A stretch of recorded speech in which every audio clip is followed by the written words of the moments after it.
All right, I am back and I'm here to talk with you this week about the line in poetry. So, as we start to think about form, first we think of line. And for considering the line in poetry, the main thing that we are considering is how are we ending our lines?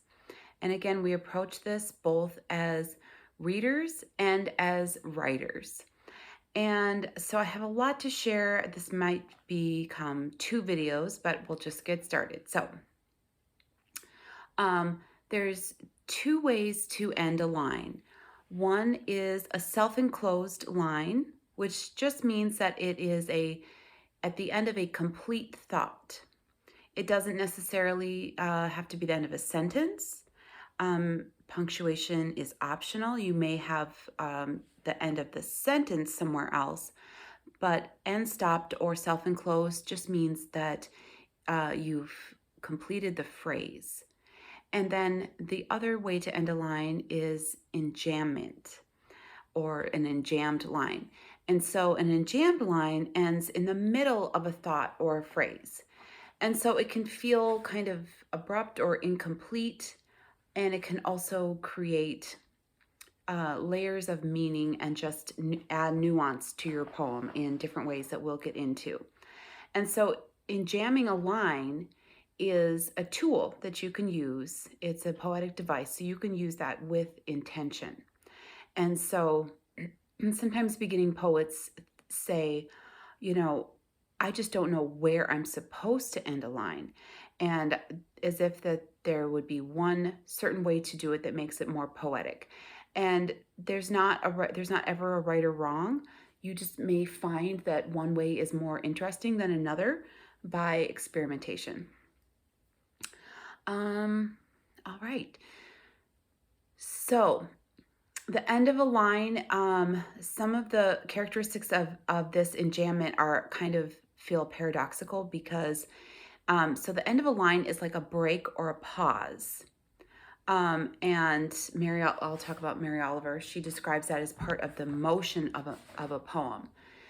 But enjambment actually speeds you up to the next line to complete the thought, or in a sense, to complete your breath, which are kind of one and the same. If you think of how we organize language, if we get to the end of a line and we feel like we're in the middle of a thought, we are going to quickly go to the next line because we're curious about the meaning.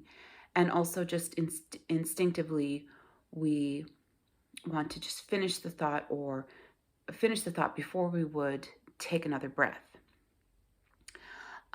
Let's see. So, turning to Mary Oliver, she says, and this is really interesting, also a little bit paradoxical.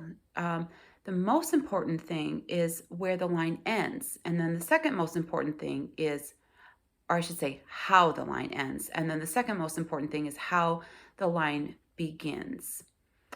And yeah, and so in the chapter of a poetry handbook where she talks about lines, she will get into a lot of detail of the rhythm and this, like the stress and the meter, which depending on your goals, that may be more information than you are interested in. However, just a kind of a really simple way to think of this is that an iambic pentameter line has 5 feet, which means it has 10 syllables. So 10 syllables is approximate to one breath.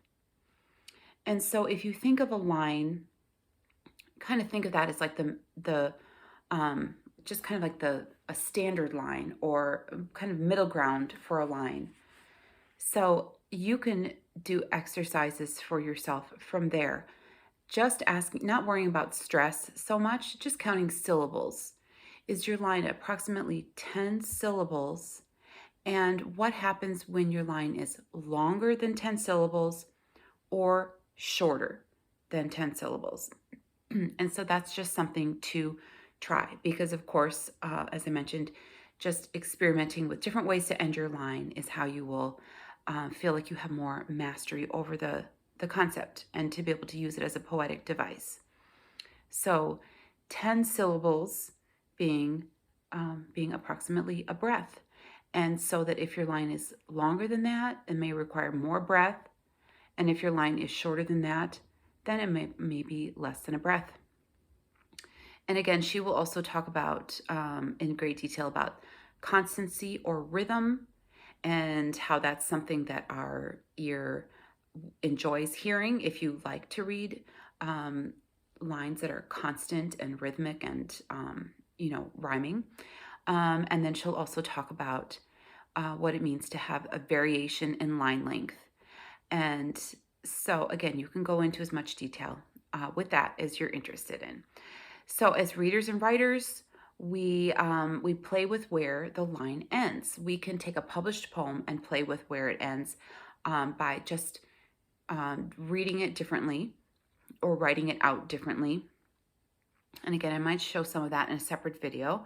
But first, just stopping to notice it and then rearranging it.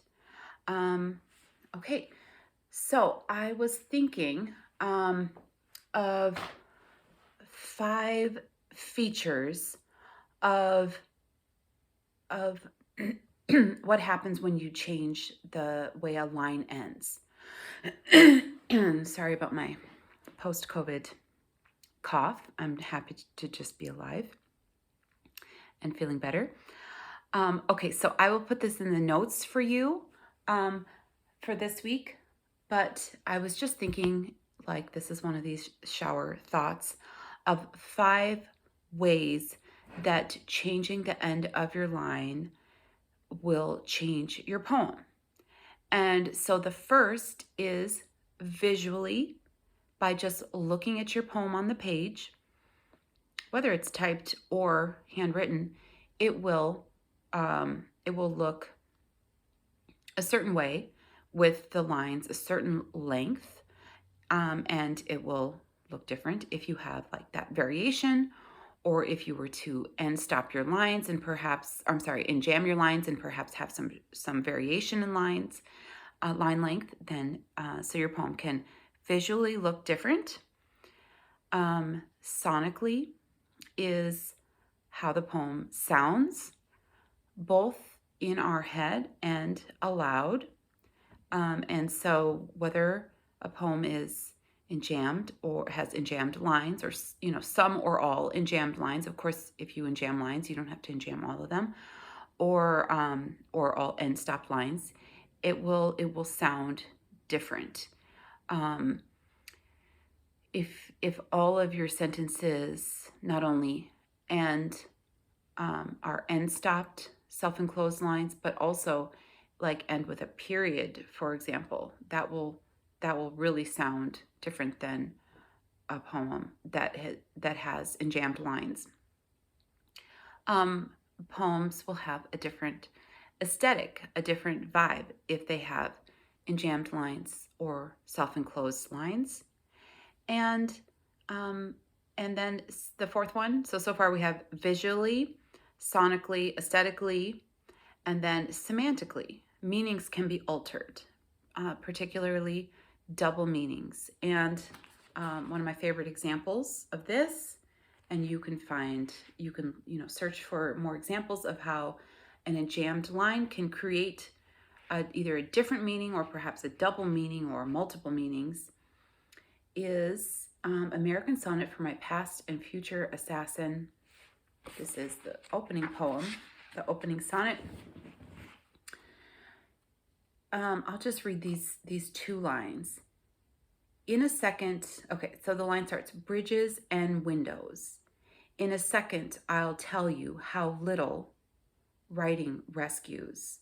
My hunch is that Sylvia Plath was not especially fun company. That goes into the 3rd line. But so that the complete thought, in a second, I'll tell you how little, end line, writing rescues. So there's a double meaning there. It's either, In a second, I'll tell you how little writing rescues, or it's starting with the next line, writing rescues. I don't know if that comes across very clearly when I'm trying to just describe the way the lines end. So maybe I will find a link to this poem. But he has many, many examples of that double meaning created through enjambment. So semantically different. And then the last one is the clarity or complexity of your poem and of your lines. And so we might think of self-enclosed lines as being inherently more clear and simple, and then enjambment may add layers of meaning. It doesn't necessarily, though. Enjambment without purpose could potentially feel like just distracting, but it could add layers of meaning. And also, enjamming your lines may or may not make them less clear. All right, so yeah, I think I will give some more examples in the next video. Hopefully that gives you a good introduction to just how to kind of approach the idea of what you might do with lines in poetry, and then I'll have some more exercises in the next video. So practicing the variations with your own drafts and with published poems by cutting and pasting, rewriting, or with creating an artificial break to highlight the end of the line. That's what I'll show in the next video. Thank you.